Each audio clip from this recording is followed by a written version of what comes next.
네, 강프로입니다. 자, 두산 에너빌리티 봅니다. 틀째 거래가 크게 터졌고요. 그리고 오늘도 8,500억 정도의 거래가 터졌습니다. 근데 어저께 같은 경우에는요, 거래가 1조 4천억 정도가 터졌습니다. 뭐 내용은 뉴스케일 파워의 SMR, 그쵸? SMR 설계 업체입니다. 뉴스케일 파워는 50조 원 규모 정도가 되는 그 프로젝트에 참여한다는 내용인. 저는 이게 그렇게 보고 있습니다. 뭐 앞으로 뭐 좋아지는 실적, 지금 원전 말고는 대안이 없다는 내용이 계속해서 나오고 있어요. AI 시대가 오면서. 그러면서 지금 사전에 어떤 종목들이 강세를 보였는지 그 내용을 한번 봐셔야 될 필요가 있습니다. 자, 두산 에너빌리티가 강세를 보이기 전에, 자, 첫 번째 원전부터 보면요, 두산 그리고 우리 기술 뭐 이런 식입니다. 우리 기술 오늘도 8% 올랐어요. 근데 지금 3거래일째 단일가 거래 중인데 주가가 올라요. 그렇죠? 시장에서 너무 많이 올라가니까 감리를 줬는데도 불구하고 주가가 올라갑니다. 근데 그 전에는 이미 신고가를 만들어 놨다는 거예요. 저는 여기서 답이 있다고 제가 누차 이야기를 드립니다. 그리고 지금 보시면 AI 시대가 오면서 기존의 친환경 프로젝트를 계속 진행해 오고 있었는데,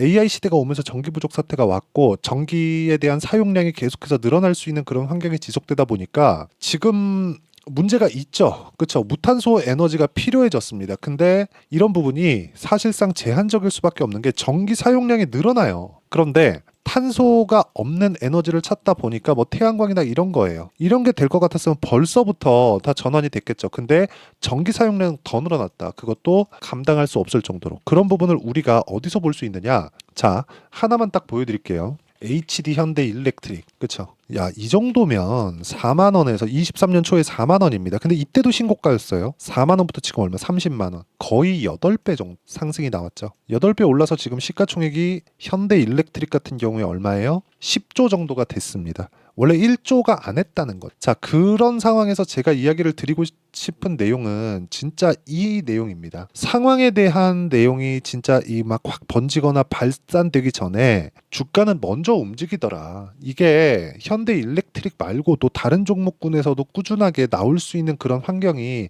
갖춰져 있다는 거죠. 그 이야기를 제가 계속해서 드리고 있는 겁니다. 그리고 주식시장은 이런 상황에서 미래 가치를 먼저 땡겨다가 쓰는 거예요. 이런 상황은 아마 많이 들어보셨을 겁니다. 그래서 두산 에너빌리티를 볼 때 우리가 단순하게, 그쵸? 자, 두산 에너빌리티. 자, 보세요. 두산 에너빌리티를 볼 때 단순하게 야, 이거 이제 돌파했으니까 더 가겠지 이렇게 보는 게 아니라 돌파를 한 다음에 보는 것은 맞아요. 근데 왜 돌파를 했는지 돌파를 하고 나서 보자는 겁니다. 그러면서 관련돼 있는 종목군들이 테마에 묶이고 엮이면서 움직일 수 있는 상황이 마련되는지를 이걸 보자는 겁니다. 이 내용에 대해서 반드시 체크를 하고 판단을 하시는 게 중요합니다. 그리고 이 내용에 대한 부분을 이해를 했을 때 우리가 어느 정도까지 매매를 할 수 있는지 그 내용까지도 한번 보도록 할게요. 자, 뭐 원전 관련된 내용이나 이런 부분들, 앞으로 좋아질 만한 것들, 이런 거 다 뉴스 찾아보면 다 아실 거예요. 근데 그걸로 어떻게 해석한다 그래서 두산 에너빌리티의 타점을 잡을 수 있고 이 타점을 잡는 걸로 인해서 내가 꾸준하게 수익 전환을 시킬 수 있고 이런 상황이 만들어지는 것은 아닙니다. 그래서 제가 이야기를 드리는 거예요. 다른 종목군들이 어떻게 움직였고 거기서 두산 에너빌리티가 이렇게 움직였다는 게 맞아진다면 제가 이야기한 게 맞는 거잖아요. 그렇죠? 자, 그 내용에 대해서 이야기를 드려볼게요. 자, 최근에 이야기를 드리면서 우리 기술에 관련돼서도 제가 빠지지 않고 이야기를 해놔야 되죠. 그렇죠? 두산 에너빌리티가 가기 전에 우리 기술이 먼저 갔고 우리 기술이 이 정도의 시세를 내기 전에 두산에 대한 움직임을 보잖아요. 그러면 사전에 먼저 움직임이 있었다는 겁니다. 이미 신고가를 만들어 놓고 여기서 거래하지 않고 확인하고 나서 내가 거래하는 그 구간의 그 상황을 제가 이야기를 계속해서 드리고 있는 거예요. 이런 부분이 선행되지 않으면 주식시장은 진짜 어려워질 수밖에 없다. 그래서 공부를 진짜 많이 하셔야 됩니다. 그렇죠? 뭐 최근에 뭐 이런 쪽으로 본다면 뭐 전기 관련주들도 사실상 빼놓을 수 없죠. 재룡 산업이나 그런 종목군들 보면 어때요? 올라가는 구간에서 내가 꾸준하게 매매한 결과 35% 정도. 최근에 종목들이 많이 없습니다. 이렇게 쭉 떨어지는 뭐 그런 종목들이 있어서 그런 게 아니라 시장이 올라도 우리가 막 들어가서 막 3%, 5%뭐 또는 뭐 10% 이상, 20% 이상 이렇게 수익을 낼 수 있을 만한 종목이 그렇게 많지 않아요. 그런데 지금 이럴 때 내가 급하다 그래서 아무 종목이나 들어가면 되겠냐고요. 그게 안 된다는 거예요. 그렇죠? 그래서 우리가 매매할 때는 철저하게 올라가고 있는 그런 구간에 내가 어느 타점에 이 매매를 해야 되는지 그런 부분을 공부를 진짜 많이 해야 된다. 그리고 그 내용에 대한 부분, 그렇죠? 공부에 대한 내용을 여기 소통방에서 제가 다 공유를 하고 있습니다. 오늘 같은 경우에도 그래요. 한국 화장품 제조 세보 MEC 이렇게 두 종목이 진행이 됐는데 한국 화장품 제조 자 내용 보시면 다 신고가 구간에서 매매가 일어났다는 점이 있고요. 한국 화장품 제조도 단기간에 많이 올랐기 때문에 단기 과열 구간에 들어갔었습니다. 근데 이 구간에 제가 공략을 했고 오늘 뭐 크진 않아도 뭐 완만하게 뭐 그냥 수익을 보고 나왔다는 점 이런 부분이 중요하고요. 신고가 구간에 있다는 점이 중요한 겁니다. 그리고 그 밑에 뭐 세보 MEC나 이런 종목군들을 보더라도 어때요? 올라가는 구간에서 내가 계속해서 매매를 했을 때 수익이 날 수 있는 구간을 내가 만들어낼 수 있다는 거. 근데 이러려면 진짜 공부를 많이 해야 되니까 매매하는 과정에서 내가 어떻게 가격을 잡아야 될지 잘 모르겠고 공부하는 방법에 대해서 어떻게 해야 되는지 모르겠다. 어떤 식으로 해야 되는지조차도 진짜 주식은 어렵습니다. 많이 공개되어 있는 것처럼 하면서 그런 부분을 공개를 잘 안 해요. 자, 그렇기 때문에 같이 한번 공부를 해보고 싶다 하시는 분들은 소통방으로 들어오시면 되고 소통방은 무료로 진행하고 있습니다. 그래서 구독과 좋아요 눌러주시고요. 상단에 있는 전화번호로 구독 또는 10억이라고 문자 보내주시면 제가 여기 소통방 입장 링크를 모두 공유를 해드리도록 하겠습니다. 소통방에 들어오시면 실시간 타점을 포함해서 지금 시장에 강한 종목군들이 어떤 종목군들이 있는지 그런 부분을 같이 체크를 하면서 공부를 해 갈 수 있다는 점 이 부분 반드시 기억을 하시면 좋겠습니다. 자, 그러면 제가 어떤 종목군들을 공략하는지 다 보여드렸죠. 이 내용을 가지고 두산에너빌리티 딱 보면 지금 뭘 봐야 됩니까? 5일선과의 이격이 너무 벌어졌다. 그쵸? 너무 벌어졌습니다. 지금 보면 5일선과의 이격이 10%. 그쵸? 근데 어저께 같은 경우에는 5일선 이격이 12%. 이런 상황은 왜 나올까요? 주가는 올랐는데 5일선 이격은 줄었어요. 5일선 있죠. 5일 이평선. 5일 이평선은 5거래일 동안 거래가 된 평균 가격입니다. 평균 가격. 그렇죠. 평균 가격인데 이 평균 가격을 가지고 5일 동안 거래되는 거잖아요. 근데 지금 이틀 됐죠. 급등한 지. 그러면 내일 딱 되면 3일이죠. 그럼 더 올라간다는 거예요. 평균 가격 높아지니까. 밑에 있는 주가 빠지잖아요. 그렇죠. 이 빠져버리면 평균 가격 높아지니까 5일선과의 이격은 점점 더 좁혀질 수밖에 없다는 거죠. 이 좁히는 과정에 조정이 나옵니다. 이 좁히는 과정에. 그러면 22평과의 이격도가 막 20%, 30%, 많으면 40%까지 벌어져 있는 종목군들이 있어요. 예를 들어서 우리 기술 보세요. 우리 기술 보면 몇 프로? 30% 지금 벌어져 있죠.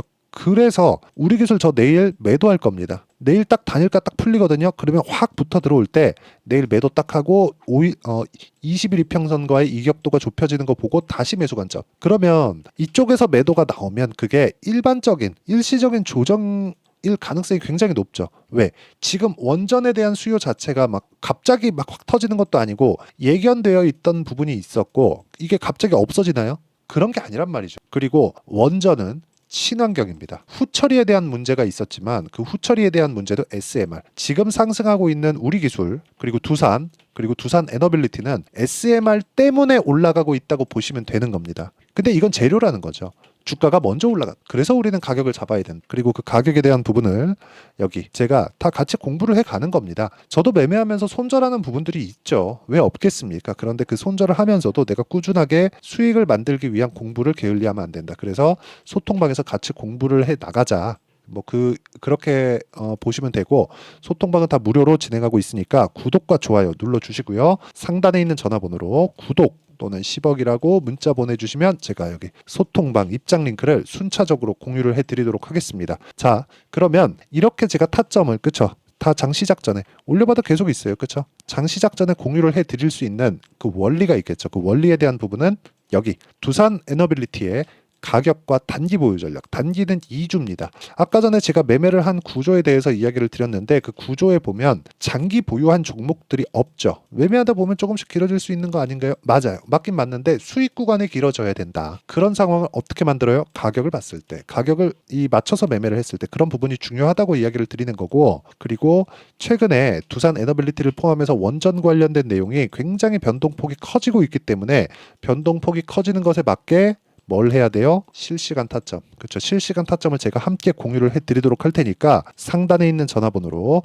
두산 또는 두산 에너빌리티라고 문자 보내주시는 분들에 한해서만 제가 단기 보유 전략 그리고 실시간 타점을 문자로 공유를 해드리도록 하겠습니다. 자, 내용 정리하면 그렇습니다. 두산 에너빌리티가 강세를 보이기 전에 두산하고 우리 기술은 원래부터 강했다. 그럼 두산 에너빌리티로 연결될 수 있다고 우리가 예측 가능하다는 거죠. 근데 두산하고 우리 기술이 강한 뒤에 보니까 자꾸 무언가 재료가 붙어서 나와요. 그 재료를 뒤에 보자는 겁니다. 그 뒤에 봤을 때 우리가 어떤 식으로 판단을 하고 가격을 봐야 되는 건지 그리고 신고가를 어떻게 구분 지어야 되는 건지를 제가 다 이해를 시켜 드리도록 할 테니까 영상 끝까지 시청하시고요. 모든 분들이 성공 투자하셨으면 참 좋겠습니다. 자, 24년도가 돼도 여전히 시장은 녹록지 못합니다. 이런 상황이 벌어지는 건 어쩔 수 없습니다. 이런 상황에서도 수익이 나는 종목들의 구조는 변하지 않습니다. 즉 대시세 종목에 대한 구조는 변하지 않는다는 거고, 실제 제가 소통방에서 지속적으로 이야기를 드리고 있는 내용도 대시세 종목이나 시장 주도주를 공략하는 건 철저하게 가격 분석을 하라고 이야기를 드리고, 가격 분석 이후에는 이슈에 대한 파악, 그리고 이슈를 파악하고 나서는 다시 내가 얼마에 매수할지 그 타점에 대한 부분을 지속적으로 언급을 하고 있습니다. 자, 근데 생각해 보세요. 시장이 굉장히 어려웠습니다. 어려운 상황에서의 어떤 종목들이 강했냐 보면 반도체와 그리고 바이오입니다. 자, 실제 여기 보면요.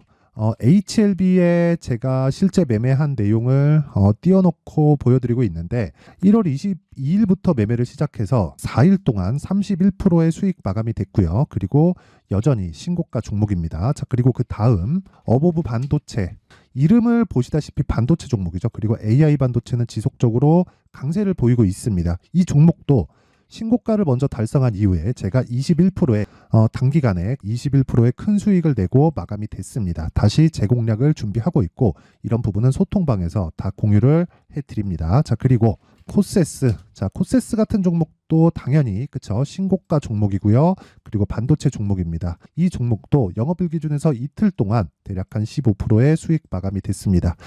내용을 한번 보시면 어떻습니까? HLB를 포함해서 30%, 20%, 15% 이런 식의 수익이 지속적으로 발생하고 있는데, 이 세 종목 모두 다 신고가 종목이고 1월 달에 시장이 약세를 보이고 있는 구간에서도 강했었던 그런 종목입니다. 특징점이 하나 있는데 그 이슈에 앞서서 가격이 먼저 반영했다는 거죠. 그렇게 제가 가격을 먼저 보고 이슈에 대해서 파악하는 이유는 결과적으로는 큰 시세를 먹기 위한 사전 준비 작업입니다. 실제로 큰 시세를 먹기 위해서 사전 준비 작업을 했을 때 여기 레인보우 로보틱스 127%, 그리고 ISC 98%, 그리고 한미반도체 97%의 큰 수익을 내는 상황을 만들 수 있습니다. 어떤 식으로 소통방에서 진행됐는지, 그쵸? 그 상황을 제가 이야기를 드린 건데, 이런 상황도요, 당연히 신고가를 공략했을 때 가능한 겁니다. 자, 그러면 이번에도 마찬가지입니다. 그쵸? 정부 주도의 코리아 디스카운트 해소 방안이 2월 달에 발표를 하고요. 그리고 2월 달에 발표된 내용을 토대로 주가가 움직이는 게 아니라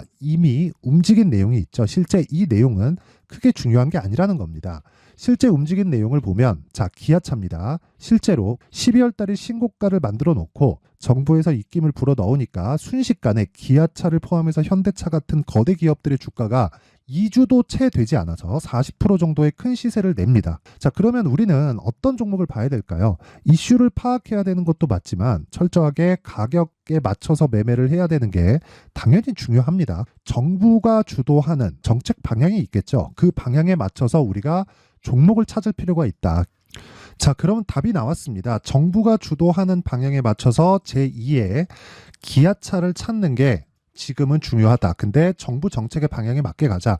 그랬을 때 앞서서 제가 보여드렸었던 내용인 여기 레인보우 로보틱스 127%, 그리고 ISC 98%, 그리고 한미반도체 97%와 같은 수익을 낼 수 있습니다. 물론 시간에 대한 부분은 최소 2주의 시간이 필요하고요. 그리고 최장 3개월 안에 끝내야 됩니다.